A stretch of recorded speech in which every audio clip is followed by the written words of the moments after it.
Goejoen, het is nog net z'n vier, de Olympische Spelen. We krijgen eerst nog het EK voetbal. Maar op 27 juli barst het daadwerkelijk los in Londen. En baant het Olympisch vuur 2 weken lang. En Friesland is mijn verskate sporters goed vertegenwoordigd in Engeland. Wat te denken van turner Epke Zonderland, van Marit Bouwmeester en Pieter-Jan Postma, van hutfietser Liewe Westra, roeier Sjoerd Hamburger en beachvolleyballer Richard Schuil. En de meeste van die sporters winnen het oude seizoen bij u te gast hier in deze studio in het Boppenslag Café. En om alvast een beetje in de sfeer te komen, laten we dat nog eens een keer zien. De Frieske sporters die het in Londen van het heegste gaan. Olympisch goud. De familie Zonderland is de meest bekende turnfamilie van Nederland. Heid Huiten groeit op in Bolzert, is sportief, tot een turnjen, hockey en had 3 overstedenkruisjes bij een marieten. Op Olemster merken komt Huiten kwarbolster Sofietje in. De liefde is wederzijds en een jochetje 26 trouwen ze. Huiten en Sofie krijgen fjouwe been. Geeske, Herre, Johan en Epke. Epke is trouwens verneerd nooit disse Omke Epke. En waarom? Ja, dat weet geen ien. Degenen van Huiten en Sofie zorgen ervoor dat alle fjouwe been onlis hebben van turnen. Van Mem hebben ze de fijne motoriek mooi kregen, van Heid de kracht en het troszettingsvermogen. De eerste salto's willen maken bij gymnastiekvereniging DOS op Alemmer. Herre en Johan voetballen bij CVVO. Johan wordt zelfs scouten terug sportclub Jereveen en had daar als jeugdtrainer Iene Gert-Jans Verbeek. Maar na 1 jaar jouwt Johan de vakkar onder turnen. Epke en Johan trainen dan 4 dagen in de week op het Jereveen bij coach Gerard Speerstra. Als Mem zegt dat er nog een tweede jongen thuis zit, mooi Herre echt mooi trainen. En mooi succes. Herre, Johan en Epke helden alle 3 het nationale team. Herre wordt Nederlands kampioen in 2003 en een jaar later moet hij de nationale titel overdragen aan zijn jongere broer Epke. Geweldig, Epke. Ja. Nou, fantastisch. Geeske, Herre en Johan zijn intussen ophouden met turnen. Maar Epke is uitgegroeid tot een vrouwtopper. Maar als ultieme doel Olympisch goud in Londen. En er komt trouwens weer een Lietse Zonderland aan. Jawel, Geeske verwacht het een Lietse poppen in maat. En neem maar van mij aan, dat zal ik wel weer een turner worden. Nou, dat hoop je me toch, Sofie? Jazeker. Maar toch ik een turner worden? Dat Nee, niks mat, zo hè? kennen, maar dat is wel hoor. Het zit in de genen, toch? Ja, denk het wel. Ja, ik denk het wel, Ja. hè? Alle band binnen tegen talentvol, Sofie. Ze kennen alles, hè? Ze kennen reetrieden, ze kennen voetballen, ze kennen Nog aan turnen. muziek. Ze doen om muziek. Ja. Wat voor nuivere geen mix het het best? Ja, nou ja, een mix. Ik denk, talent heeft wat mij kregen. En mijn familie, wie eigenlijk bezig met muziek. Dus dat zit echt in uw familie. Alhoewel Huiten dus ik zeer muzikaal is, hè. Maar ja, dat zit er bij u, dat weer bij u is wichtig. En de sport? En de sport minder. Ik wie eigenlijk een uitzondering. Van een van de 8 ben, wie ik degene die heel fanatiek sporten. Ja. Ja. En dan krijg je jouw band, 3 jongens en een famke. De eerste begint wat te sporten. Bij de gymnastiek. Maar gymnastiek. Ja, in het dorp. Ja, hoe ontwikkelt hem dat dan? Gaat dat heel stadig of hij al heel gauw terug van nou dit wordt wat? Nee, gewoon beginnen. Zelfs niet naar de gymnastiek en een PJ vierde dat ze bij de selectie kwam. Dus dat gebeurde met Geeske en toen weer de jongens ik vier dat ze begonnen natuurlijk. Ja. Maar Geeske was de eerste die wijding aan wedstrijden en medailles hellen. Ik geloof dat ik beelden hen nog trouwens, of hebben die al Shanlitten jongens? Dit is van je optredens hè, op campings en dergelijke. De campingtours dienen hem dan. Maar een zeer sensuele Epke Zonderland. Ja, dat waren de leuke dingen. Ja, maar dat stimuleerde je hem wel heel bot? Nou ja, stimuleren. Ik denk wel dat we het voorbeeldjoegen bezig zijn met muziek en de band de kans joegen. Om dus ik actief te worden en dat ze het leuk vonden. En zo ontwikkelde dat zich. Ja, dat moet een gigantische energiewest heen in dat gezin Epke. Ja. Of wie het net altijd zo? Nou ja, het wie, inderdaad zoals Johan zei, dat we net echt heel erg bewust dat mij maken of zo. Natuurlijk, we zijn heel fanatiek ermee bezig. Ik denk dat bij mijn ouders inderdaad wel bewuster weer, want die moesten allerlei dingen organiseren. Maar als ik de school aan de basisschool en stond de auto voor de school kleren en we werden naar Heerenveen rijden en we gingen trainen. Ik ben met z'n allen natuurlijk, met z'n trein. En dat of veel dat ik normaal is, maar dat is dat dan door. Het is net zo normaal dat ze fanatiek met die sport bezig is misschien, maar ja, voor ons was het gewoon heel normaal en gewoon heel leuk. Waar we ook wat dat betreft wel bewust van dat nog een sport waar vol trainingstijd en arbeid in nodig is. Dus net zo maar je bent ik puber. Ja, maar en je wil ook andere dingen, natuurlijk. toch? En het is denk ik zo dat wij nooit eens wat anders dingen dan turnen en leren. Dus wij hebben volgens mij een vrij normale opleiding en opvoeding nog aan.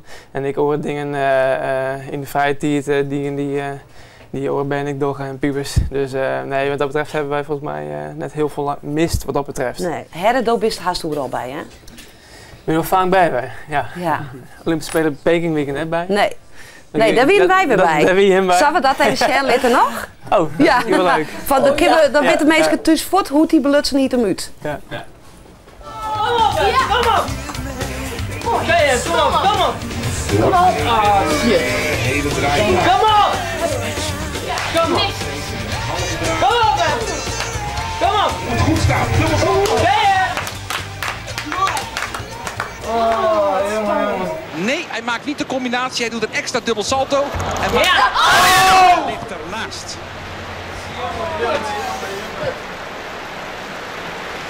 En dan valt het stil.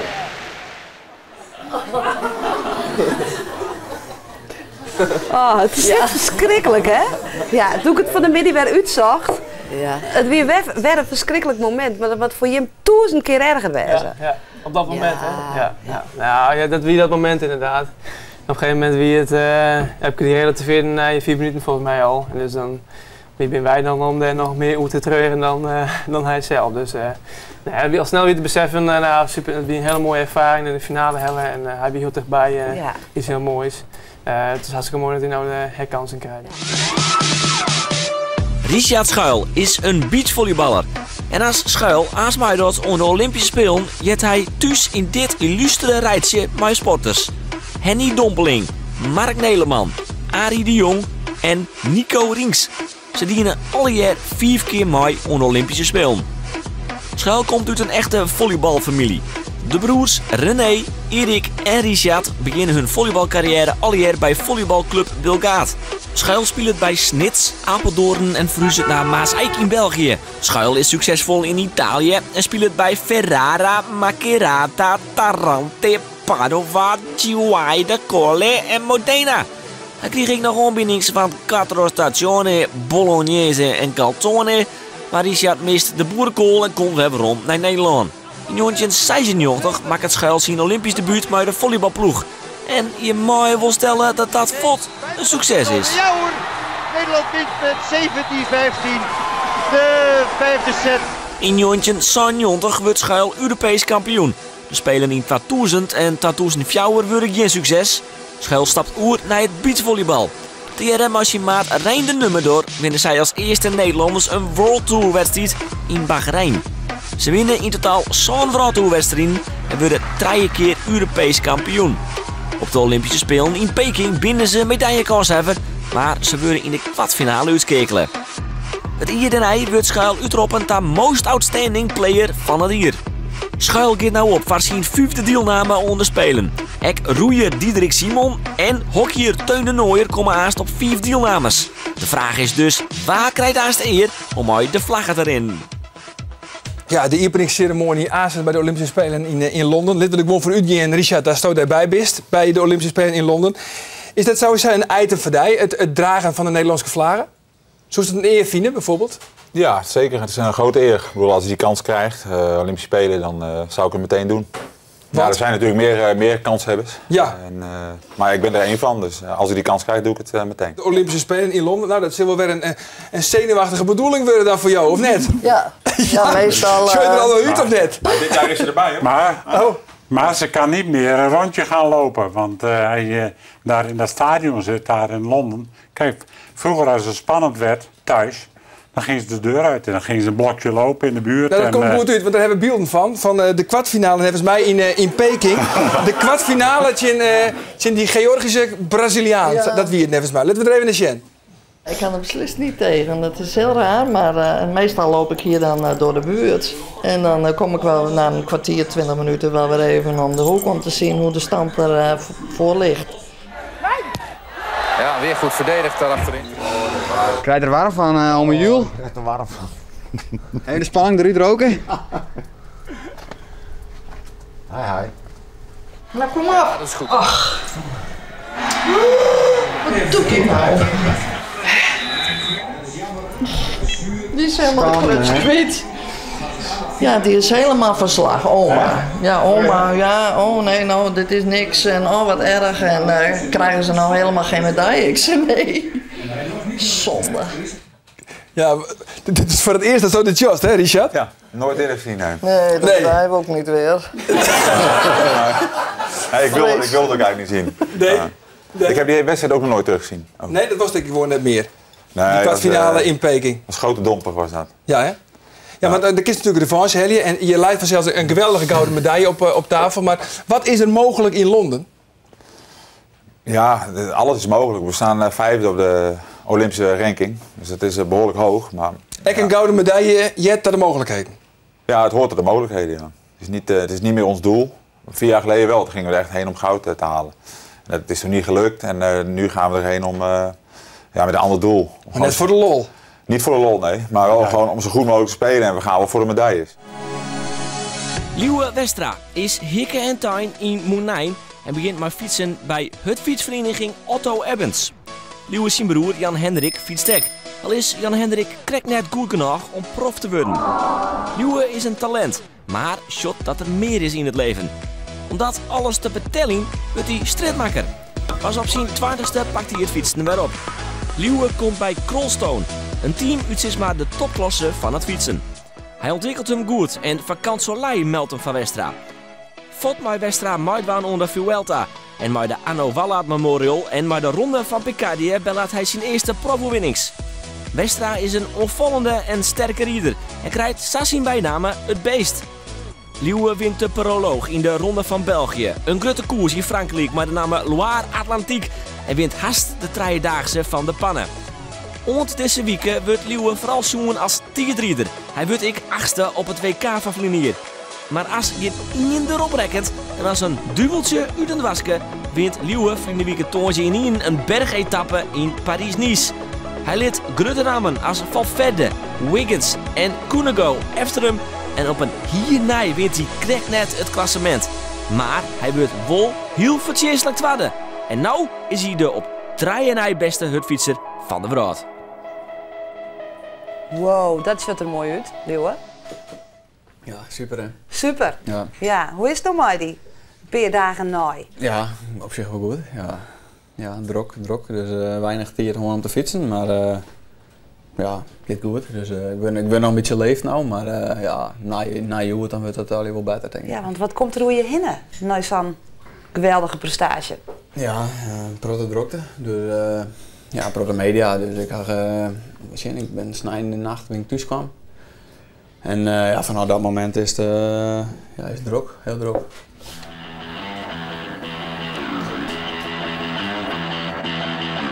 Westra versnelt op de laatste klim in de 5e rit in Parijs-Nice. En hij doet dat op een heel indrukwekkende wijze. Nog 420 meter voor Liewe Westra. En die gekke Fries is gewoon weggereden. Hij ziet er sterk uit, strak, afgetraind, lichter dan ooit. Alsof het heel gewoon is. Ja hoor, ik win een bergetappe. Hij houdt in zijn eentje de Nederlandse eer hoog. Liewe, het beest. Geweldig. Liewe is vertrokken. Wat wordt het? Plek 2, 3 of gewoon resoluut naar winst? Dat zou een fameuze verrassing zijn. Die komt daar al door die laatste bochten heen. Die eindigt hier op een formidabele manier. Westra, is dat voldoende voor eindwinst in Parijs-Nice? Daar komt Wiggins. Wiggins zet de puntjes op de i en wint niet alleen de tijdrit, maar wint ook Parijs-Nice. Hij had net altijd zo fanatiek geweest, want hij had een hele lange sabbatical gehad, hè? Ja, van 15 tot een jaar of 21. Ja, dus op zijn 15e je erop houden? Ja, toen hij dat wel. En het wie een talent? Ja, toen hij dat wel gewoon. Ja, maar hoe wie dat thuis? Dat Liewe zei, Ze fietsen van hunzelf, hè? Ja. Ik bedoel, daar hebben wij net vol over te zeggen. Als ze willen, dan willen ze, en willen ze net, dan gaat het op. Ja. Maar het weer wel heel jammer en Cor vond het echt verschrikkelijk. Ja. Ja. Hij leeft net meer. Ja. Dat heeft wel discussies, jong, denk ik. Nou, weet ik of eigenlijk net. Of ben je net van die praten zoals mannen onder bekoor? Nee, Als er net meer trainen willen, weet ik wat, dan hoeft het nergens meer heen. Het is, ik weet dat mijn ouders die vonden het prachtig mooi natuurlijk, ook fietsen, maar ze hadden nooit net zijn van stap op die fiets en fietsen. En toen ik stapte weer, ja, natuurlijk is het jammer, dat viel ik wel. Maar het is net zo dat ze zijn van, goh, pak die fiets en geef fietsen. Maar je hebt weer natuurlijk wel een wielerfanaat of een fan, die grootste fan, bij wijze van spreken. Zeker. Dus ik kan me voorstellen dat hij wel teleurstelt in die weer. Dat is wel een ding wat zeker is, ja. Maar het er nooit zou uitsprutsen? Nee, ik had het net, nee, volgens mij had ik het net juist. Meer vrije tijd. Ja.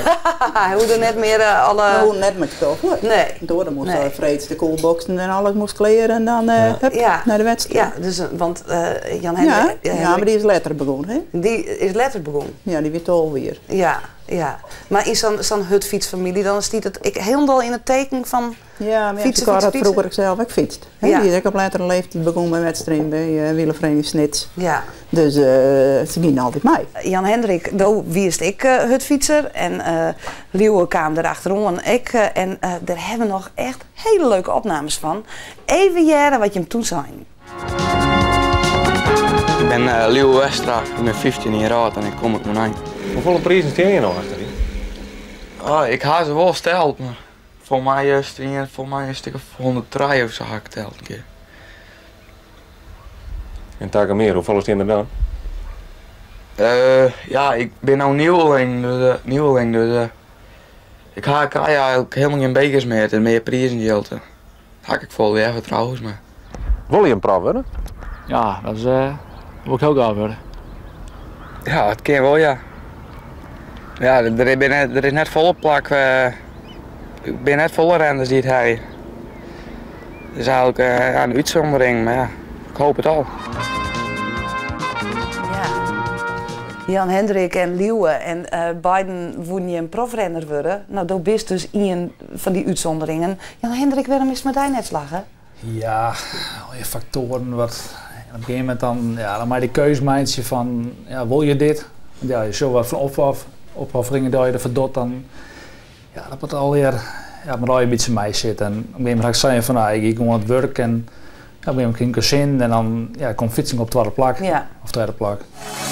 Marit Bouwmeester is wereldkampioen Zielen. Ze is hikke en tuin in Watten en al is ze haast het heel hier in het boetlaan. Als ze in Nederland is, komt ze weer thuis bij Heitemem in Watten.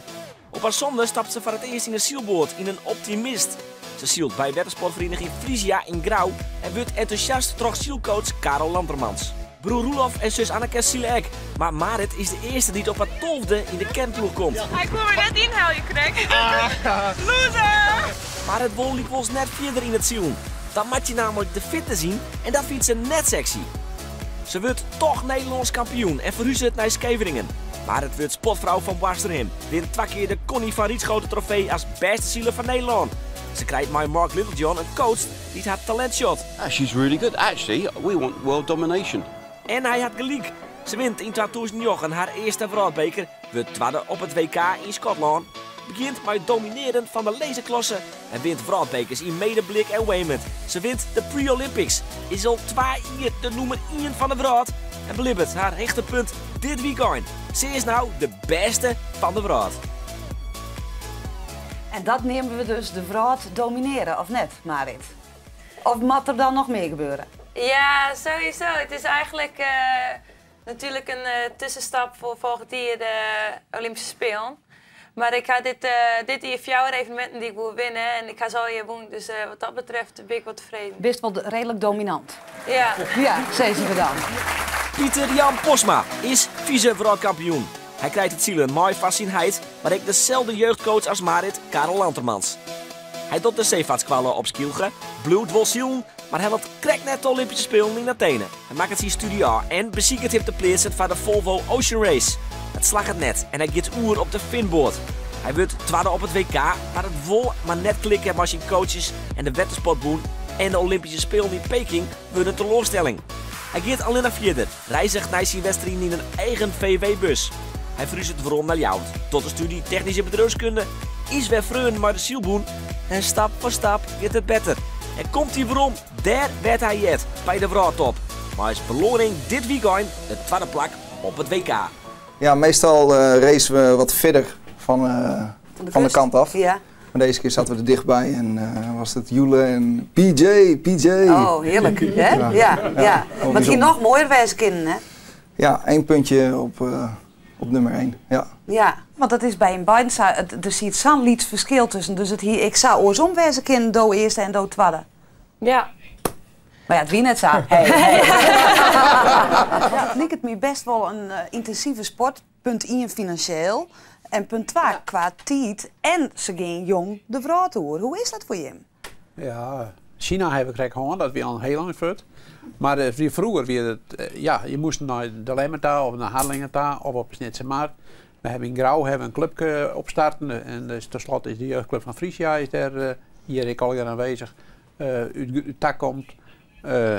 Karel Landermans weer erbij als trainer op een latere periode. Dus we hebben het van het Snitsemar begonnen binnen, maar Hugo Snoek, de voorzitter van het verbond, hebben de zaak opstarten. En maar toen, hoe vier dat voor Jim als ouders om met hun... Nou, hè, ik en dan hoorde het niet verder zielen. Ik moest ophouden met wedstrijd zien. Oh, nou ja, en dan met je zoon moet het voor je dwaan, hè? Ja, en hieke vrijheid thuis, alleen die heb ik bewaren, maar hij kiest wat oors. Hij wil internationaal en internationaal houdt hij 4 voet. Ze hellen je altijd in, hè? Qua prestaties. Ja, zei je steek. Van deze steeds de grens, nee? Want eerst is het in de buurt, bij Grauw, Snits en het noordelijke provincies. Ja. Totdat je dan eens een keer naar het Islamar gaat. Nou, dan regel je dat met Frisia. We trainen op het Islamar. Dan ga je elkaar onder Medemblik. Dan ga je naar Scheveningen. Ja, en op een gegeven moment ga je de brood door. En je gaat mooi, want dat je ouders zijn hun net hellen en brengen en mooi gaan. Nee, want je komt zelf net uit het ziel? Nou, wij zijn wel een heleboel wetenspotters. En mijn broer die zielde dan wel. En ik kon er mooi maaien in de flits. Maar ik vond het net leuk. Ja, had net zo het waarde, maar ja. Dan werkt het net. Bij Huddewien? Nee, ik kan net. Nee. Ik kan wel zingen, maar. Nee. Je bent al steeds ziek als het witte shirt bijna. En op Zavier, Nijenwieken, een speciaal programma en dan zit de Slachtenmarathon centraal. Waar weet ontan hoe dan ook nog een hele gezellige jong. Dag.